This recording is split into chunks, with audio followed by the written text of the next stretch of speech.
Welcome back, everyone. I'm Sarah Peck, and this is the Startup Pregnant Podcast.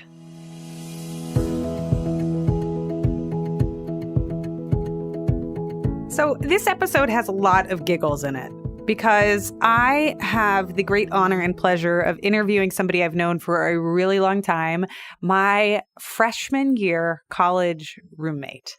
So one of the first people I met when I went to college was Shefali. Her name was Shefali Mather at the time, and she's now Dr. Shefali Christopher. I'm so grateful that she and I have stayed in touch because there is so much wisdom she has to offer our community in particular. She is a board-certified clinical specialist in sports physical therapy, and she specifically helps people with a postpartum journey and studying and researching how to recover for postpartum women. She divides her time between patient care and instructing in the Duke Physical Therapy curriculum. She's a swimmer, a biker, she runs, she works out, and she is also a widespread speaker on giving talks both locally and nationally on how to treat triathletes. She's now recently moved into a practice of helping postpartum athletes return to their sport safely, and she's doing her PhD research in the return to running for the postpartum population. What does it look like to be a runner, to have a baby, and then to recover and return to running and stay physically in shape? She was one of the people who actually texted me after I had my kid and gave me different pieces of advice about how to take care of my core and make sure that I was staying strong in different areas so that I didn't end up lapsing into bad form while running or doing other exercises due to the big shifts and changes that happen in your core and your midsection. In this episode, we talk about the healing journey in the body and how long it really takes to recover. What exercises you can think about, why physical therapy is so incredibly important, and it's such a bad thing that it's overlooked so much in the United States, and so much more. She also has some stories about how becoming pregnant and becoming a parent changed her career path in sports physical therapy. Because if you're on call working with football teams at night games all the time, how does that coincide with having children? She ended up making a really strategic and wise change in her career path and became more of a researcher, which is what led her to what she's doing today. And she did that in part because she got pregnant and she had children. She also has some stories about how her breast pump got fried due to the voltage change when she traveled to South Korea. So she was on the medical staff of the World University Games with Team USA. I am so grateful that she joined us on this episode. And like I mentioned at the beginning, because we have been friends for so long and because we knew each other freshman year in college, she does try to sneak in a few anecdotes about my college self and all the things and ways we got in trouble. So I definitely tried to keep that out of the episode, but it comes up a few times. So please enjoy both the wealth of wisdom that she has to offer and how much she knows about my personal life. Here we go. Let's get started. Welcome to the Startup Pregnant Podcast, where we talk to creative leaders about what it means to be an entrepreneur and a parent. I'm your host, Sarah K. Peck. Before we get started today, I want to tell you all about the mastermind that we're putting together for the Startup Pregnant community. One of the things that has changed my life the most, this is Sarah talking, my personal life, is being part of communities of women and entrepreneurs where we get to go really deep. People who hold me accountable, that laugh with me when things go crazy wrong, that cheer on my successes, that feel how painful it is when things don't work, and know how much time and energy it takes to really, really make beautiful work in the world. Community makes all the difference. So at Startup Pregnant, we are launching a mastermind program for Startup Pregnant listeners, for Startup Pregnant women. Women who are interested in going deeper around questions about parenting, about motherhood, and about leadership in both business and life. We're launching a small, private beta version of the mastermind this summer in June 2018.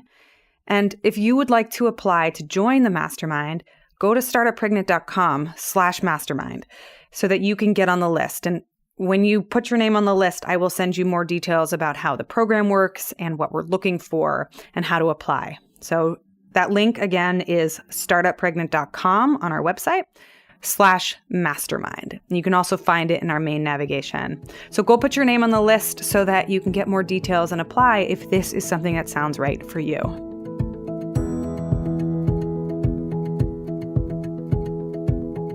All right, everyone, I am so excited to have a dear friend, a longtime friend on the show. Shefali, welcome to the show. Thanks for having me, Sarah. We were just giggling because there are so many stories we could tell about each other on the show. But can you share with everyone like how we met, how we know each other? Yeah, so I grew up in Bombay, India, and I got off a plane in Granville, Ohio in 2001. Gosh, it was even longer than that. And I got in a car at the airport with my parents and drove to Crawford Hall. And Sarah was my first American friend because she was my assigned roommate. And she was coming from pretty far away, but I beat her. It's true. It's true. I came from California and all my friends were like, why would you go to Ohio? We don't actually understand you anymore. But I've been my friends, but my friends were going to, Berkeley and Northwestern. And here I was going to Granville, Ohio to Denison University. And we were roommates and we go back a little ways. I can't believe the college was that long ago. I remember hearing other people say that, the alumni, being like, oh, it goes so fast. And I was like, that will never be me. But here we are. Yeah, 15 years later. Yeah. So in the time since I first met you and spent so much time with you, you have done a tremendous amount. You have done a lot of research. You're in the process of getting a PhD. Can you tell people what your background is and what you study and where you are today? Sure. Yeah. So at Denison University, I came in as a media technology and arts major after doing a summer internship at MTV India. And I thought that was what I was going to go back and do. I actually found out that sitting all alone in an editing studio was not my cup of tea, and happened to get my first job at Denison making ice bags at the athletic training room. That's when I was introduced to the world of athletic training. It didn't exist back home. And I watched the students, learn how to evaluate different injuries and learn to treat them and get an athlete back on the field. And being an athlete myself, Sarah and I swam together all 4 years of college. It was something that really intrigued me. And while I didn't think I wanted to go back to med school, I felt like being an expert at helping someone get back to the sport was really something I would like to do. And so I actually switched majors to athletic training, and I graduated from Denison with an athletic training major. And then I went on to Duke for physical therapy school. And right after physical therapy school, I worked at one of their clinics for a while, working with high school athletes in the afternoons and seeing patients in the morning.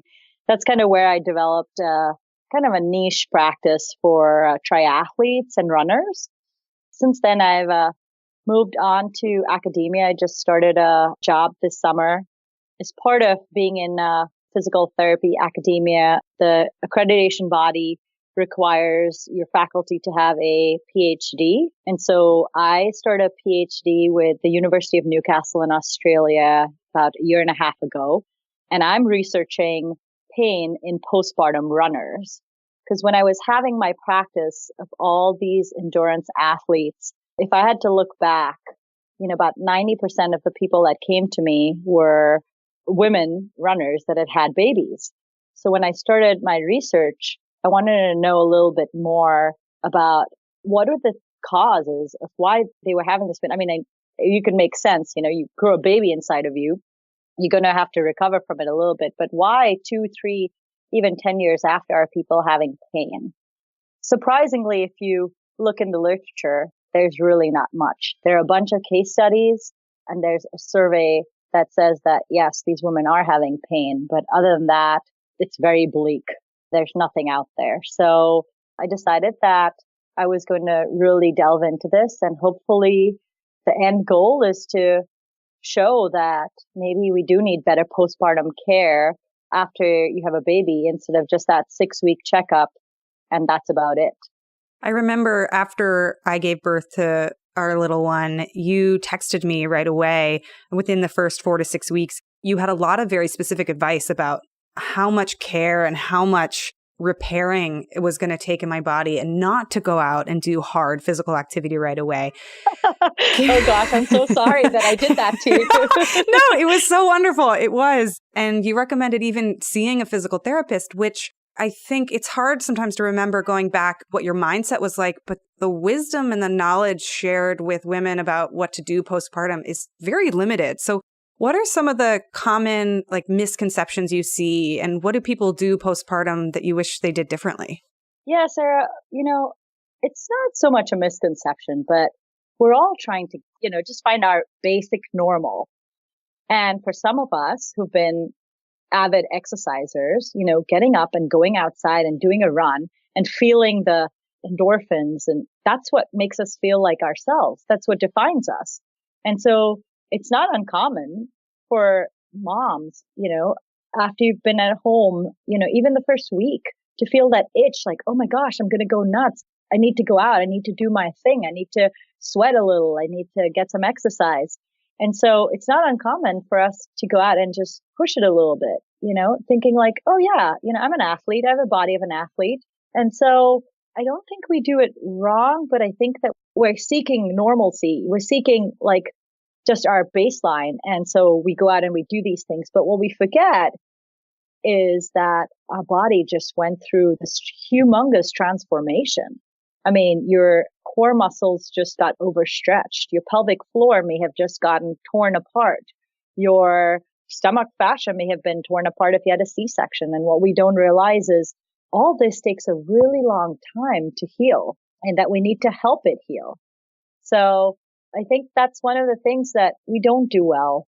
Other sides of the world, some people get 4 to 5 physical therapy visits as part of their postpartum care, where you go back and you learn, where is my pelvic floor? I mean, even as a physical therapist, if you asked me to do a Kegel back then, I thought I was doing a right Kegel. But then a friend of mine needed to test some sensors, and she was like, all right, do a Kegel. She's a women's health physical therapist that's allowed to do internal work. And she put the sensor in, and I was squeezing all the wrong muscles and thinking oh yeah, I know what I'm doing. And so we don't realize the extent of what's going on in our body. And then, on top of that, some women have to be put on bed rest. And so I think about it like a video game, maybe even like chutes and ladders, if you must. You've gone through a lot of chutes, and you need to build back up and climb those ladders to be at the level that you were again. And so the biggest recommendation I have for at least all my runners and endurance athletes is, that Pilates class or that bar class or anything that works on your core strength is probably your best bet for those few months where you're trying to sweat again and bring back the normalcy in your life. So that makes a lot of sense. And I'm now remembering, I think you did send me a text message that was like, planks, do planks. It was like Pilates. Right. I knew you were the type to be like, all right, I'm going to go nuts. I need to go out and do something. And so I felt comfortable enough telling you not to do that even before you put it on social media or something. It's totally fine. I think we have that kind of relationship. It's true. Yep. It's not always wise to just text a postpartum mother with random advice, but if you've been college roommates with someone, I think you get a free pass. Oh, Sarah, we don't have enough time on this podcast for me to share all the dirt I have on you. Oh, I think I've selectively blocked some of those most embarrassing moments. You get into your 30s and you're like, whatever I did when I was 18, 19, 20, 21, that's... I think I witnessed your first kiss from across the room in my bed, trying to hide under the covers and pretend I was asleep. So your first college kiss, at least, I was like, oh God, I don't know what to do. I'm from a different country. I'll just hide under the covers and hope Nah. Oh, do you remember the time that a random guy walked in our room because he thought it was the bathroom? I do. It was the middle of the night, and we were both so scared. I don't know why we forgot to lock the door. Oh my God, anyway. I do remember that. Well, we could get so off topic, but if anyone wants all the dirt, I'm never publishing your profile. Oh, Yeah. goodness. So one of the reasons, besides being one of my favorite people, I'm having you on the show is because you're also just such an expert and you have such a depth of knowledge about not just our bodies, but our physicality and the way that we work, especially for ambitious people who want to get back up and run. Can you talk about your journey into motherhood? What was it like for you and how did your body change? Yeah. So, I had a pretty simple and easy pregnancy. I loved being pregnant. I'm one of those people who I would even consider carrying someone else's kid because I just loved it. I loved using my belly as a shell. No, I'm just kidding. I loved every part of pregnancy. But what labor did to my pelvic floor and what growing a baby inside did to my core strength was just unimaginable. And, to really feel the depths of that, trying to do a plank like you used to pre-baby and post-baby, that's what shows you just what happens during pregnancy. Or trying to, start to run again. I don't know. Have you gone back to running as yet, Sarah? I have done some light jogging. So I'm Yeah, about 20 months postpartum and I sometimes go out to the meadow in the park by our house and I'll run 5 laps, which I think is like a mile. Okay. It's at like 13-minute pace. Like it's on the borderline between walking and running. But isn't it how fascinating? Like your body doesn't even feel like your own body. It's like a completely different, you're learning how to be in touch with your muscles again, how to contract them again, how to work them again.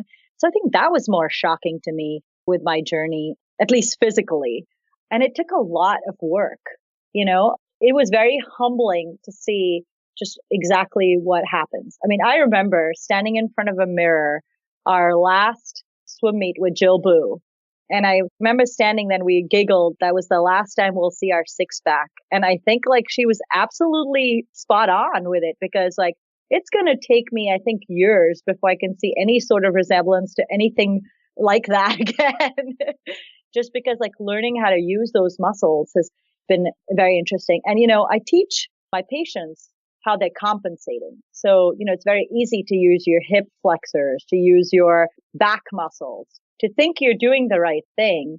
But then later you realize, oh, my back was doing all the lifting, or, I did all these core exercises, but the front of my hips were really tight. So it's very easy for your body to do an activity, but to do it correctly and use the right muscles so that you don't injure something, that's a unique thing altogether. It so is. And some of this is systemic in our bodies. You'll love this story. My sister and my brother and I all have weak glutes. Apparently, we all learned how to walk wrong. And we've seen physical therapists separately, and they're all like, oh, you don't push through the full length of your legs. Yeah.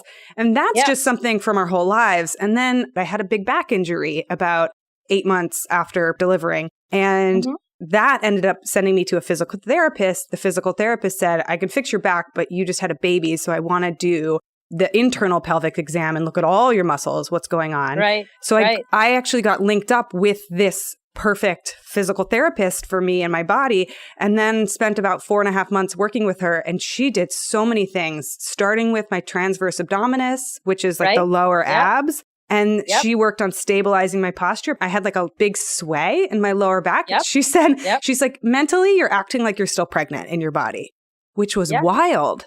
Do you know something very interesting, Sarah? We don't have much literature out there that shows that your body sticks to the changes you made in pregnancy. So Jill Nisselbaum, who's actually a great colleague and works out at the University of Wisconsin in Madison, she has done some case study work and she's shown that your pelvis stays in that kind of anterior position for a little bit longer afterwards. And so if you're not fixing that, how long does it stay after that? These are some questions that no one's willing to look at. It's not sexy to research the postpartum woman. It's really sexy to study the athlete that's torn the ACL. But I'm going to change that, hopefully. That's so interesting. It's amazing how many areas there are in science that just you dig into it and you start talking to researchers and you realize we haven't collectively asked those questions and studied that enough yet. There's just so many big opportunities out there. Yeah. I mean, I would love to take a group of pregnant women, postpartum women, and then just women that have not had babies and compare their walking and running gait on a treadmill and just see, like, look at this difference. And then what can we do? If we can increase the knowledge that this is even something that happens, if we can show that, then we can have some things in place to prevent your back injury from happening. If on week 4, when your physician cleared you to go back to exercise, if the first person you met with was a physical therapist who said, look at this anterior pelvic tilt that's making your back sway. Let's just work on whenever you're walking, you treat your pelvis like a bowl, which actually, I think the Latin word for pelvis was bowl. You treat it like a bowl and you don't spill forward and you don't spill backwards and you stack your ribs on top of it so you're not cheating with your upper back either. Like just that simple cue could have been so helpful. Something she had me do, which I thought was like so much more helpful. It seems so silly at first, but she had me put a piece of tape between my sternum, like the place right between my ribs, and my pubic bone when I was standing up straight. And then if I would arch my back, I would rip the tape. Like if I stuck out my belly too much. And she's like, just make sure it's always in a straight line. It should be stacked over each other. And I realized how much my ribs sheared forward. So like my bottom ribs would flare up and I would, the whole tits up, tits out kind of like posture that women can have. And the same, I would over tilt my back and end up getting crunching in my lower back. And I mean, one day is not bad, but 90 days later, you're having some serious pain. Right. And then you go pick up your child who's getting heavier and heavier. And especially when they're having that massive tantrum and you have to sweep them off the floor in whatever body posture you can. Your body's just going to say like, oh, hello, sorry, I'm not going to respond to this and go into spasm. Then you have 2 people writhing on the floor instead of just one. So you mean my 30-pound animated kettlebell that I right, exactly, child? exactly, Yes. Talk us through the 12 to 18 months postpartum. What are some guidelines or kind of benchmarks that people can think about for 3 months and 6 months and 12 months? Is that something that you have that you can share? Yeah. So it's very variable, right? So like if you started when you were cleared by your physician at whatever 6 weeks, if you started working on your core strength and your core was a solid rock steady foundation, I think till at least a year after you're still healing. I mean, I think they say that after a C-section, only like at 7 months, your fascia is only back to 93% of its original strength. And so really up to a year, your body's still recovering from all of the trauma. And so I think that at least till 6 months, you're working on building up those strength levels. And, there are always different little movements in place that we can watch you do. Like for me with runners, I like to watch them do a little single leg squat. And just that little movement, I like to explain that runners do a million single leg squats while they're running, right? From one leg to the other, or even just a hop from one leg to the other. So I just watch that. I don't even sometimes need to put them on a treadmill to watch what they're doing. And I can tell if they're stable enough to be doing the activity they want to or not. And so I think it's very variable and we can't give a prescriptive, like at 12 weeks, you should do this back to running program. I think it all depends on how strong you are and where you are in the realm of things to then begin running or not running. But physiologically and internally, I think it's almost, up to 12 months before your body's like healed from everything that's going on. So I know the cliche is it's the longest, shortest time.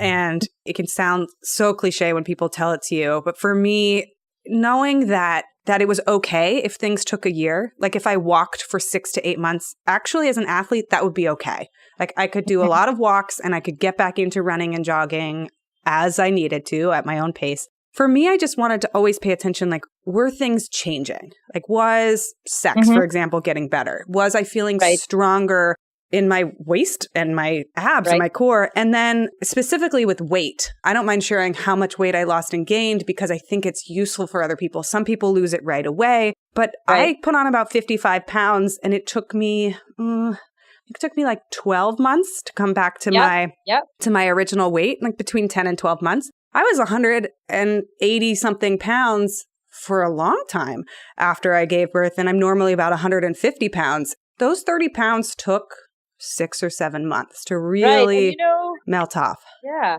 And you hear things like, oh, when you're breastfeeding, it just falls off you. And that was great for the first kid. I was lucky with that, I actually think I got skinnier after the first child when I was done breastfeeding because I think life was just insane and I wasn't like exercising. But with the second one, I tried everything. And I think even now, I'm always flirting with the line of I'm still not 100%. I still, Sid is turning, wow, he's 3.5. And I still have loose skin around my belly. And I'm thinking, okay, bikini season's coming up and I have no excuse because I don't even have a baby running around. But being okay with that and like wearing it like, my tattoo from motherhood has taken a lot of mental forgiving and acceptance, especially from having that self-image of being an athlete and being fit. This is something that I think is so interesting and not talked about enough. The idea that, like, of course we should expect our bodies to change. They're doing this incredible transformation. Like, we were joking around before we got on the show to record that if we just took a second to just say out loud, like, I'm growing a human being with my body. Like, right, I'm doing this like huge, enormous thing. Then maybe it's like, oh, of course our bodies change and have some wear and tear, maybe a lot of wear and tear to show for it. It's like harder than a marathon. And I would love to be in a place where these, I don't know if we should call them battle wounds, but these scars are things that we're proud of and that we're celebrating. It's like, yeah, I've got some extra flap because I have a uterus and it got to be the size of a watermelon. Like, so what? I know. I ate my weight in ice cream and I put 50 pounds on. So, because when else would I going to be allowed to eat ice cream just because I wanted to? Yeah.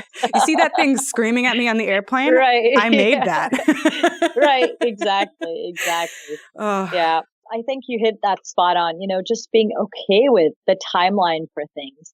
And I think, everyone's different. So you see that celebrity who's touting. What's the correct word? I think touting, but if they're tooting, it's fine. Not tooting. Yeah, exactly. They might be doing crunches and tooting. The pelvic floor might be a little weak, but if they're touting that, like, look at me, my kid's only 6 months old and I'm 100% back. Like, I don't believe it. First of all, bodies are different and they may have had a very easy pregnancy and delivery and may have recovered quickly. Or I hate to say this, but maybe they're going to compensate and then get injured because they just haven't, gotten strong enough. So. It just takes time. And, you think about like what it takes to heal from a broken bone or a sprain or anything in your body and the time that it takes to heal and recover. Somebody else that we just interviewed, Lily Nichols, who is the nutritionist, and I'll link to her episode in the show notes for everyone.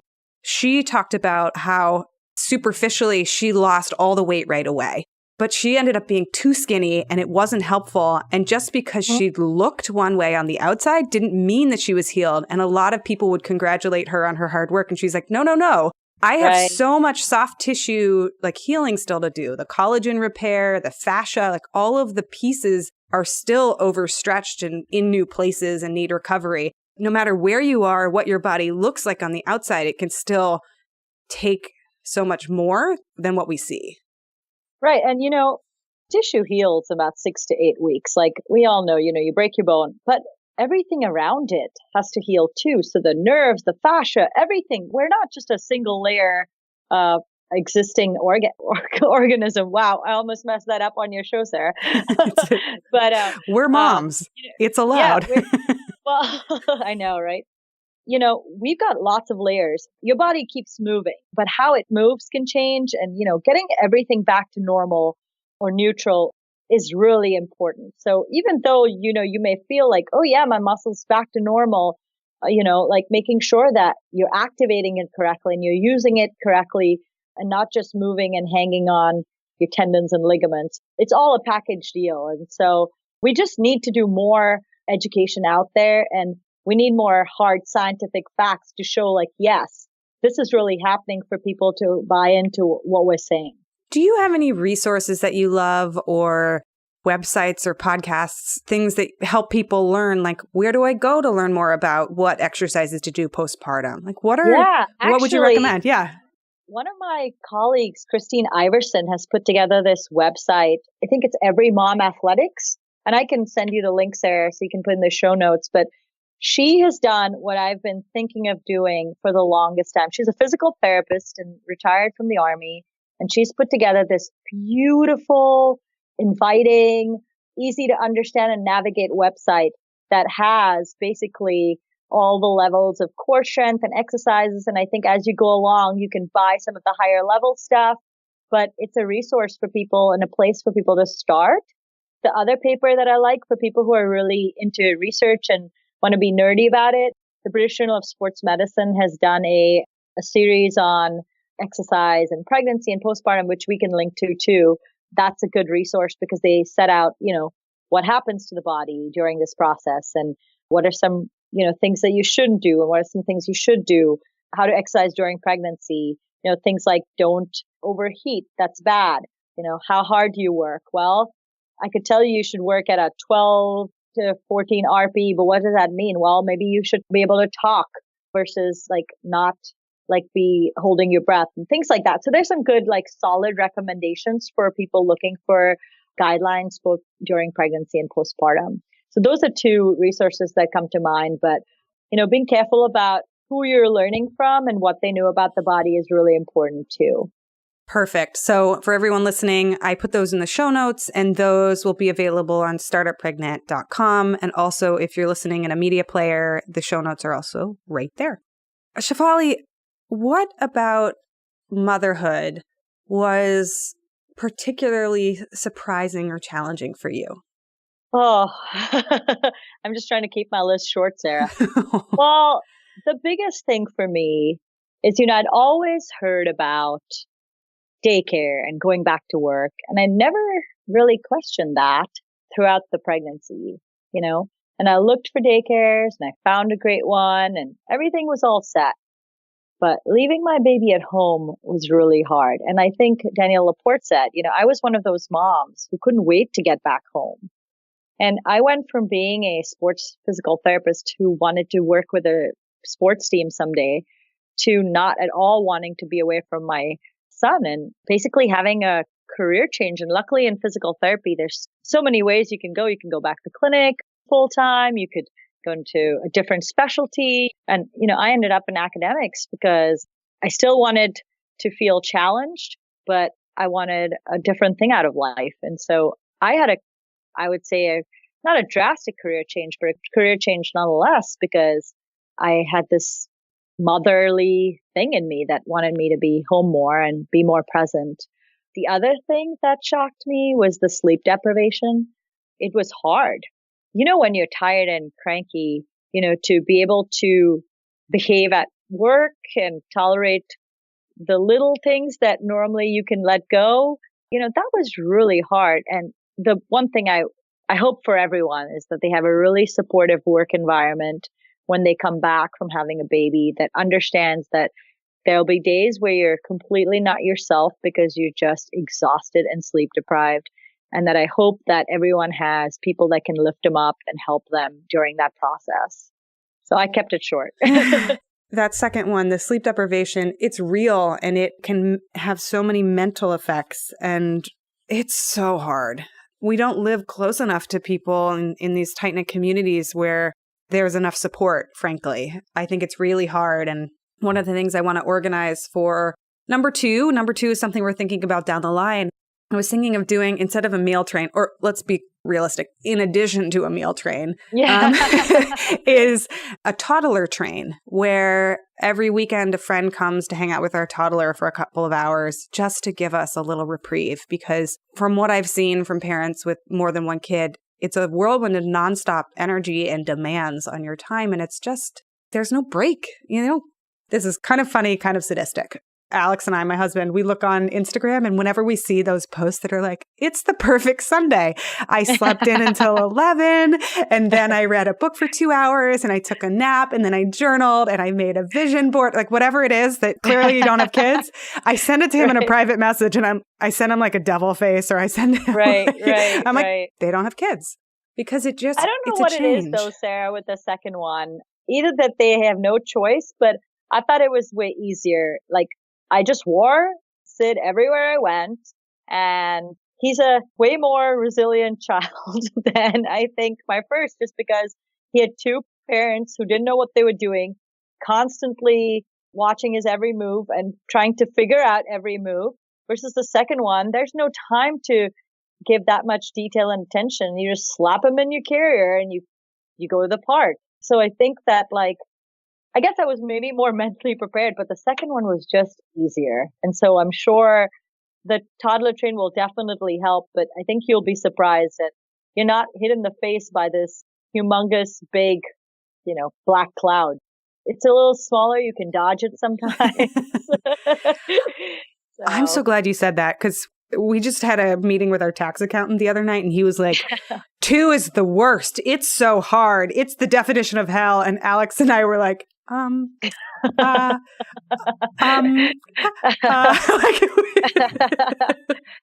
I mean, it's definitely different, but I just felt like I knew what was coming more. And so I could mentally prepare for it. So that's actually a blessing to hear.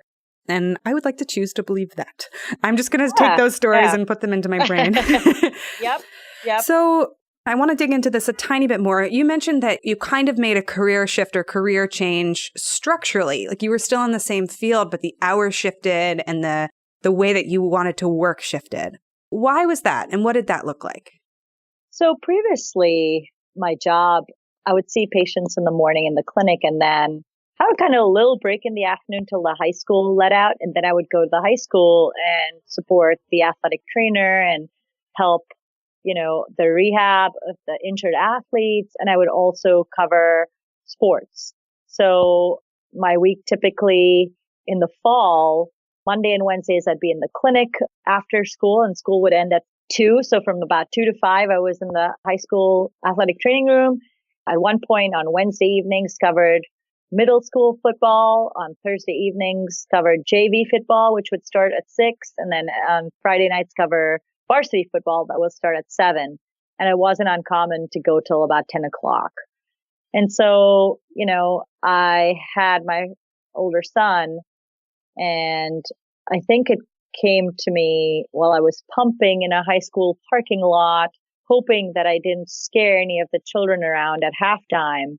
It came to me that I should be home cuddling my child, nursing him and putting him to bed. I was not happy being away from him. I was not happy. The things that brought me joy just changed. It changed my priorities a little bit. And so that's when I actually had to start looking at, well, what else is out there? Because all my life I had my dream job and I was doing it. And then this thing came into my life that just made me do a headstand and topple over. That kind of was one of the moments. I've still tried to delve into the sportsman world because it's still my passion. And so I often do trips where I travel with teams, which then I feel like I give it my 100%. If I'm out late or, working or I'm on the field, I don't have to worry about, well, it's 5:30 and my kid's still at daycare and I'm not done here and, I'm not overstretched, but I still try to do some other things to kind of supplement that. You're not the first person that I've heard this from, and every woman is different. So whatever your story is, people who are listening, that's your story. I just am really glad that people share this moment that says, there's a lot more demands on my time and there's a lot more of me needed physically in proximity to this person. It doesn't mean I can't work. It just means work looks different. And there's one woman I interviewed who used to be a sales rep and travel 6 days a week. And she didn't actually realize until she, well into her pregnancy, she's like, I don't think this is going to work for parenting. I don't know if I can be away 6 out of 7 days and make it work. And Annie Dean, who we interviewed actually as one of our very first guests, talks about how to put flexibility into your life and design it into work because it's such a huge part of setting up the systems for success. Like, what hours do you work? When do you have space to negotiate? Do you work a 40, 50, or 60-hour schedule? Or do you work a 20, 25, 30, 35-hour schedule? So I'm just so glad that you shared that as well, because I wish that someone had gone back and told my 25 to 27-year-old self, think of this also as you're designing your career path. And what you did is so interesting because you said, okay, I still want to be in this field, but I'm going to switch from on-site working with teams to doing research on this kind of puzzle. So you're addressing the puzzle from a different angle. I think that's such a brilliant career move. Well, it didn't seem brilliant throughout the process, but I'm glad I'm here at the end of it talking about it. Isn't that so true? There's so many times when I'm like, I think people think I'm competent from the outside. It feels like I just closed my eyes and took a leap. And somehow I landed on the ground. So I'm going to keep staying here till I have to take another leap, you know? It's so true. It's so true. Okay, so something you shared with me that you said you have some hacks and tricks up your sleeve. One of my favorite questions is to ask people about what they don't do. You know, I think doing it all is such a BS term. We all pick and choose like what we do in work and what we do in our parenting journeys. So can you share with us some of the things that you don't do? Yeah, I don't clean. It's funny. There are lots of things you talk to your potential fiance, boyfriend, who then becomes your husband maybe about, right? Or even your partner. But, you know, like chores and things, sometimes you talk about it, sometimes you don't. But Brian feels really strongly that if it's our house, we need to keep it clean and we need to be proud of it. And I feel very strongly that if it's going to take away from my time with the kids, then we need to outsource it. And so it's only very recently that he's been more comfortable with us getting someone to come and clean the house. Now, granted, we're doing a little bit better financially than just being new grads out of school when I started to push the idea. So, but, you know, I outsourced that. I got my parents their green cards so they can come and do a lot of stuff in the house.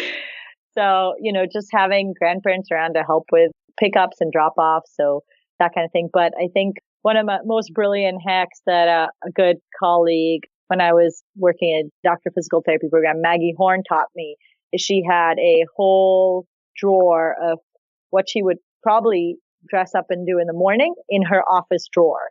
And when she got to work, she'd do her hair, her makeup. That's how she'd be most efficient. And so when I moved into this job this summer, I have a drawer with a straightener, a mirror, and, you know, just a little bit of makeup. And that's how I look presentable in the morning. So if you catch me, you know, 10 minutes before I've walked in or like while I'm walking in, I look like a completely different person. I also sometimes keep extra sets of clothes. So for that random snotty nose on my shoulder that I love, I don't deny it because I've got my work clothes on. I just put on my clean shirt when I get to work. I love that. There's something freeing about having like an extra shirt or clothes. God, those boogers too. I mean, it's like you're dressed for work and you've got it all there and then your kid turns and just snots all over your front. And you're like, really? Right. And that's the day you've decided that that nice black satin shirt that has to be dry cleaned is the right one to wear. So you've got that on and now you've got snot all over yourself and you don't have a clue what to do because you're late for your meeting to begin with. So yes, Alex started wearing undershirts consistently because that's what he wears around the house, and his button downs are hung by the door because right before he leaves, he throws it on. But there's no wearing that button down in the house because otherwise it just wouldn't work. Someone's yogurt hands come at you no matter what. So it's so true. So what else? You got any other hacks and stuff that you love? Well, I've tried not to feel that mom guilt. I think that's a real thing, but I also think we need successful women to be role models for our children. You know, I was just talking to my sister-in-law. She works for a big bank and, you know, we've talked about some of the struggles that women before us have had in big, high-flying jobs because they haven't been considered equal. And to be a role model for my kids, for my sister-in-law to be a role model for my kids and to show them that like we go to work and we can be equal at the table, I think is really important. And so as soon as I have that mom guilt, you know, last night I was at work, I had a conference call with my Australian PhD mentor at 5:30. By the time I wrapped things up and I got home, it was 7 o'clock. Everyone had eaten dinner. It was going to be bedtime in 15 minutes. I listened to the Startup Pregnant podcast on my drive and I tried to not feel guilty about putting in that extra effort because, you know, nothing good comes off the negative thoughts. And so just thinking positively of what amazing role model you're going to be for your kids. So I love that. I think that mindset shift, it's just where we're putting our attention. Like, are we putting our attention on all the things that we didn't do? Or are we putting our attention on the things that we're doing all right at? And Alex and I both see therapists and they say, like, you don't have to be the perfect parent. You just have to be a good enough parent. And that really helps me because there are times when I get into bed and I'm like, what did I do? Like, Was any of that useful? Or this morning, we didn't have any food left and I just threw like some slices of bread. I didn't even make a sandwich. I just threw some bread in like a pouch in a thing. And I was like, sorry, kid, there's your lunch. He's going to be fine, right? Right. I didn't make a perfect sandwich and he is going to be like probably even happier that it's just bread. Because you know what? He's going to eat just the bread anyway. So you saved yourself throwing away food and feeling sorry for that. Exactly. Shefali, it's such a treat to have you on the show. And I'm a little hesitant to tell everyone where to find you just because you have so much guilt on me. But, Sarah, we'll have to do this again because I didn't even get into the crazy breast pump stories that I have to share. But oh my gosh, we will have to have you back. I would love that. Where can people find your research and your work? And where do you hang out on the internet? Is there anywhere people can find you? Yeah, so probably Twitter. I'm Iron Mom PT on Twitter, or just Shefali Christopher. I'm not that good at like figuring out all these things. I also teach at Elon University in North Carolina. And so I have a faculty page on their physical therapy website. My research is not published yet. I'm still working. I'm very, very new. And so keep checking back there and hopefully you'll hear more in the next few months and hopefully, or at least the next few years about this topic. So I think it's so great what you're doing and what you're researching. It's so needed. Sometimes we look at the calendar, we're like 2018, we haven't figured this out. Okay, now's the time. Thank you so much for joining us. We're going to definitely have you back because I want to hear all about the research and this podcast will be around for a while. So thank you. Well, thanks, Sarah, for having me. It's always good to talk to a good friend.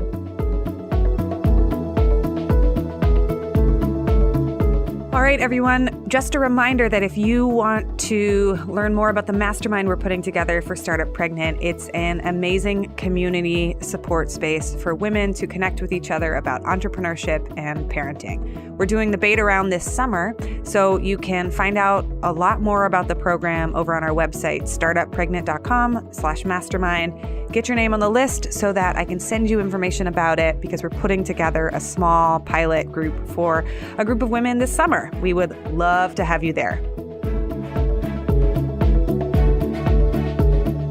And I always say this and I mean it. Leave us a review on iTunes if you like our show. It takes a few seconds and it really does help us a lot. If you want more of what we're talking about, go over to startuppregnant.com and get on our email list. We send out a weekly newsletter with time-saving tips for parents and entrepreneurs. And I always include a weekly gadget or tool or something awesome that we've stumbled upon to help make your life just a little bit easier.